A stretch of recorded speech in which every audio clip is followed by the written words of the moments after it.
तो आओ यार शुरू करते हैं बिना किसी डेडिकेशन के। आग लगा रहा हूं अभी। बंद करो हाथ जोड़ के मैं मोदी साहब से गुजारिश करता हूँ। इस सज्जन को क्या तकलीफ है भाई? अमिताभ बच्चन का नाम हरिवंश राय बच्चन है। अच्छा। और बहुत बड़ा कवि, राइटर और विद्वान है वो तो उनके पिताजी का नाम है। जब तुम नहीं जानते तो मैं कैसे बताऊंगा? हाँ।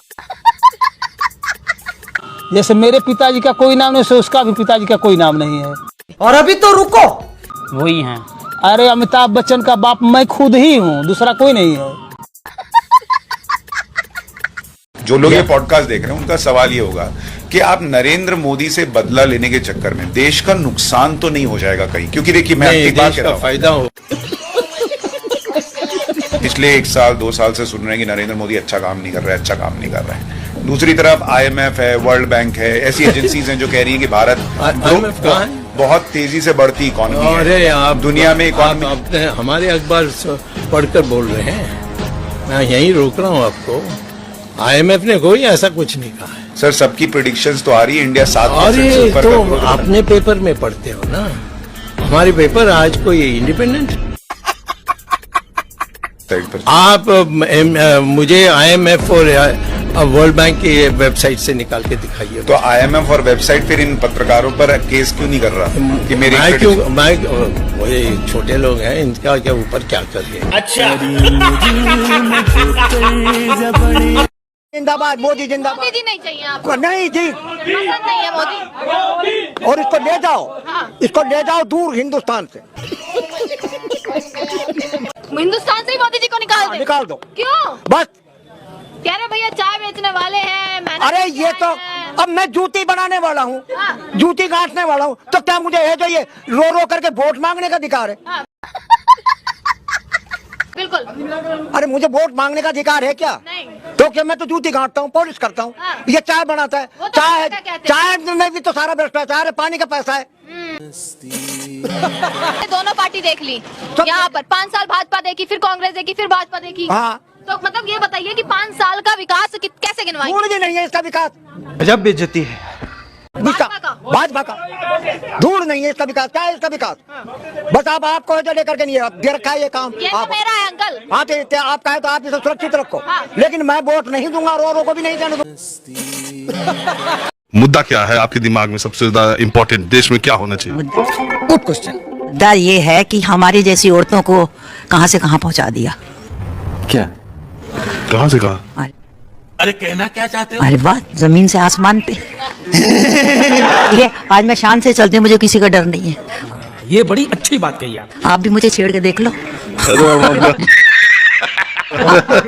आप मेरी माँ की तरह है।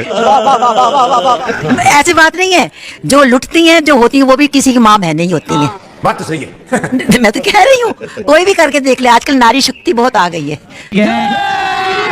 अभी मजा आएगा ना भिड़ो। और विकास कितना हो रहा है आपको पता ही है, देश कहाँ जा रहा है। और इस समय हमारा फर्ज है मोदी जी को जिताना और देश को बचाना। अच्छा, हमको सिखा दिया है। लोग तो कह रहे थे वो क्या क्या महंगाई ले आ दिया, बेरोजगारी ले आ दी है, तमाम इलेक्टोरल बॉन्ड कह रहे हैं। अच्छा बात नहीं है। पीछे तो सीता जी को भी नहीं छोड़ा, रावण जी को भी छोड़ते। मैं जाऊंगी, मेरे पीछे भी आप बात बनाओगे कैसी औरत थी ये। मैं क्यों बताऊं, मैं तो आपका जानकारी ले रहा हूँ लोगों के नहीं। पीठ पीछे तो सब बातें करते। गुड़िया खरीद कर कभी गुड्डा खरीद कर। सुन लीजिए जहेज लेने वालों, सुन लो। इरशाद इरशाद। गुड़िया खरीद कर कभी गुड्डा खरीद कर देता था रोज रोज खिलौना खरीद कर। जारी है यारो अब भी तिजारत का सिलसिला, बेटी को दे रहा हूं मैं दूल्हा खरीद कर। बेटी को दे रहा हूं मैं दूल्हा खरीद कर। बेगम हसीना साहिबे किरदार चाहिए मुझको, मगर जहेज में कार चाहिए। तुम्हें शर्म है कुछ? और बच्चों को मैं कमा के खिला सकता हूँ, मगर ससुराल का भी थोड़ा सा भंगार चाहिए। बिना रोए हुए इसका काम चलने वाला है। ये तो झूठ बोलते हैं, सिर्फ दिखाता है। कभी बोलते हैं कि हम भीख मांगे हैं 36 साल तक, उसके बाद 35 साल में इसका विदेश में फोटो रहता है। कभी बोलता है भीख मांग के खाते थे, कभी बोलता है कि ट्रेन में चाय बेचते थे, कभी बोलता है कि हम गहना लेके भाग गए थे, कभी बोलता है हिमालय पे रहते हैं। हमारे देश को एक प्रधानमंत्री मिल गया है। फकीरे हम झोला उठा के चल देंगे। जब झोला उठा के चल देंगे तो ऐसी आफत के आगे जो झोला उठा के चल देगा तू तो बैठ अपने, तू तो अरमान से बैठ अपने, खा पी मौज ले।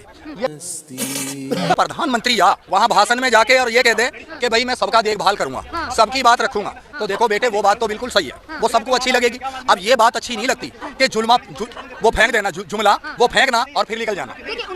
अरे बड़े खतरनाक लोग हैं। एक शब्द कहे जाते हैं, विकास पुरुष के नाम से जाने जाते हैं नरेंद्र मोदी। विकास पुरुष। अब आप ये बताओ, जब इतना बड़ा विकास कर रहे हैं तो सच्ची बात बताना, ये जो लड़की है जिसका नाम है बिल्किस बानो, हिंदू या मुसलमान?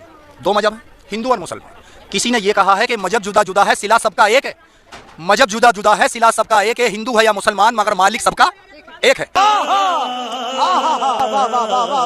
तो अगर इस चीज को हम देखते हैं नजरिए से, तो ये बताओ, ये जो बिल्किस बानो के साथ हुआ था, कांग्रेस के राज में पकड़े गए, मोदी की राज में मोदी ने छोड़े गए, ये विकास की बात है तुम ही बताओ? एक बेटी के साथ बलात्कार हो और उसको छोड़ दिया जाए, 3 साल की बेटी को मार दिया जाए और प्रधानमंत्री चुप लगा जाए। मोदी जी आपको शर्म नहीं आती? दूसरा हाथरस कांड, कार्रवाई कह रहे हैं कि मणिपुर की में जांच होगी, अच्छे से कार्रवाई होगी। मणिपुर कब से चल रहा है? आज मणिपुर को 8 महीने से ज्यादा हो गए, साल से भी ज्यादा हो गई, जब से विकास ही नहीं कर रहा, जब से वहां जाने का उसे ऑर्डर ही नहीं मिल रहा। इंग्लैंड में चला जाएगा, ऑस्ट्रेलिया में चला जाएगा, पाकिस्तान चला जाएगा, वहां रूस चला जाएगा, लेकिन मणिपुर तो अपनी इंडिया का है। तो यहां जाने से उसके क्या पैरों में कुछ हो जाती है गड़बड़? उसके मुंह से क्या 2 शब्द नहीं निकल सकते कि खबरदार भाई, अगर मणिपुर की अगर धी बेटियों को या किसी को अगर परेशान करा तो समझ लो कार्रवाई तकड़ी हो जाएगी। अगर ऐसा अगर वो कह दे तो मणिपुर में शांति आ जाए, मगर वो बोलता क्यों नहीं? क्या ऐसी मजबूरी है उसकी जो नहीं बोलता? तो तुम्हें शर्म है कुछ? ये जनता जो है ना, ये तो सवाल उठाएगी, ये तो पूछेगी सवाल। मैं आज करोड़ों जनता से पूछना चाहता हूं कि नू कह रहे हैं कि डंका बज रहा है, वो उनको शर्म ये नहीं आती कि तेरे देश के अंदर एक औरत को नंगी करके 2 लड़कियों को निकाली जाती है और तू कह रहा है डंका बज रहा है? तो सबसे बड़ा तो बेशरम तू है जो ऐसे प्रधानमंत्री से नू कह रहा है कि वाकई में प्रधानमंत्री बढ़िया कर रहा है। अपनी सब जगह जाए और सब जगह बात रखे, सब जगह कहे, इधर भी और उधर भी। अगर जाएगा बात रखेगा, हम तेरे साथ है, अगर बात नहीं रखेगा प्रधानमंत्री, हम विरोध करेंगे और करते रहेंगे। क्या बात है सर, क्या बात है सर। नाराज क्यों है प्रधानमंत्री से, जिन्होंने अपना घर बार छोड़ दिया, देश की जनता के लिए रोते रहे हैं कि कोई गलती ना हो जाए, हमसे सेवा में किसी प्रकार की गलती ना हो जाए। तेरा तो गेम बजाना पड़े। देश के प्रधानमंत्री ने अपना घर छोड़ दिया। अब ये बताओ तुम, देश के प्रधानमंत्री ने घर छोड़ दिया तो छोड़ दिया, किसके लिए छोड़ा? देश के लिए। किसके लिए? फिर ये देश में ये जो रो रहे हैं, ये क्यों रो रहे हैं? ये देश में 3 साल तक किसान एक भी बार किसानों में नहीं आया, क्यों मुंह छुपाया? वो तो कहता मैं अकेला सब पे भारी। अगर ऐसे ही अगर है ना तू असली इंसान और है तेरे अंदर असली खूबी और है असली तेरे अंदर खून, तो एक बार जरा किसानों के सामने खड़ा होकर कह इस बात को कि किसानों तुम्हारे हक में मैं लड़ूंगा। घुसा तो रहता है दफ्तर में और काम करता है बेकार बेकार दफ्तर में। अबे हम तो नू समझे कि 4 आदमी में हजारों आदमी में खड़ा होकर और नू कह के मणिपुर पे मैं बोलूंगा और किसानों के हित में भी बात करूंगा। पंजाब के किसानों को उग्रवादी कहा जाता है। देखिए वहाँ एयरपोर्ट पर कंगना रनौत जो नवनिर्वाचित सांसद है, उनको थप्पड़ मार दिया गया। रुक तेरे को बताते। एक बात बताएं, हमारी माँ को अगर आप चाहे हीरोनी हो और चाहे प्रधानमंत्री हो, कुछ भी हो आप, अगर आप इतनी बात कहेंगी ना कि ये 100 रुपए में है ना, ये धरने पे बैठी हुई थी किसानों के साथ में, वहाँ अगर मेरी भी माँ अगर बैठी हुई और कहीं अकेले में अगर तुम मुझे मिल गए ना, अगर मैं मेरी फॉर्म में रहे ना, तो क्या पता तुम्हारी जिड़ दूं।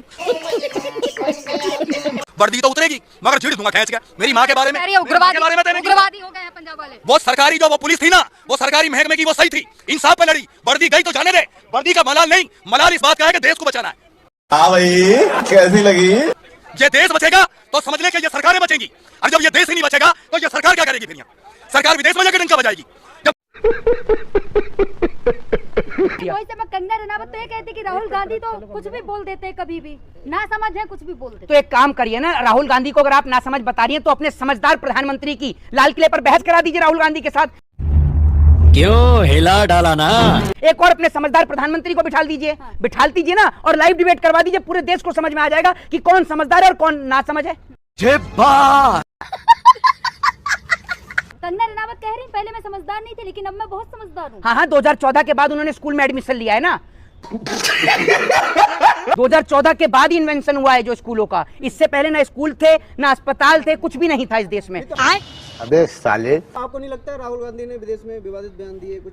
मैं आपको बता दूं, देश के प्रधानमंत्री नरेंद्र मोदी के बयान अगर आप 14 से पहले के सुनेंगे, जिस टाइम पर वो देश के प्रधानमंत्री नहीं थे और मुख्यमंत्री भी नहीं थे गुजरात से, उससे पहले के स्टेटमेंट आप प्रधानमंत्री के सुनकर देखिए। जो विदेशों में जाकर देश को लेकर बोलते हैं, क्या क्या बयान उन्होंने दिए हैं कि देश को लेकर, इस देश में जन्म को लेकर क्या क्या उन्होंने विवाद बयान दिए। लाल आंख दिखाते हैं, राहुल गांधी का चीन से प्यार नजर आ रहा है, मोहब्बत की दुकान। हाँ हाँ, मोदी जी ने, मेरे को पता नहीं कि चाइना को लाल आंख दिखाई या नहीं दिखाई, लेकिन इनको इतनी तगड़ी लाल आंख दिखा दी कि ये पहले बेचारी मोदी के खिलाफ 2-4 सवाल तो करती थी, अब वो भी करने बंद कर दिए इस बेचारी ने डर के मारे। तो मोदी की लाल आंख से मुझे लगता है सबसे ज्यादा पत्रकार ही डर गए, तभी सवाल करने भी बंद कर गए। क्या बात, ये बात है। तिलमिला क्यों जाते हैं आप? हैं? तिलमिला क्यों जाते हैं? क्योंकि जिस सरकार के राज में महिलाओं को निर्वस्त्र करके घुमाया जा रहा हो, जिस सरकार के राज में बेटियां सुरक्षित हों, जिस सरकार के प्रधानमंत्री खुद कहे बेटी बचाओ बेटी पढ़ाओ,